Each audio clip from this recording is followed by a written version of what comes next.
అమ్మ 9 నెలలు మోస్తే నాన్న 25 ఏళ్ళు. రెండూ సమానమే అయినా నాన్న ఎందుకో వెనకబడ్డాడు.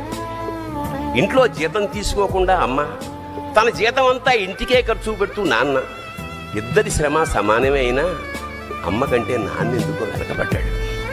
ఏది కావాలంటే అది వడ్డీ పెడుతూ అమ్మ, ఏది కావాలంటే అది కొని పెడుతూ నాన్న, ఇద్దరి ప్రేమ సమానమే అయినా నాన్న ఎందుకో బాగా వెనకబడ్డాడు. ఫోన్లోనూ అమ్మ పేరే, దెబ్బ తగిలినప్పుడు అమ్మ అని పిలవనే, అవసరం వచ్చినప్పుడు తప్ప మిగతా అప్పుడు గుర్తురానందుకు నాన్న ఎప్పుడైనా బాధపడ్డా?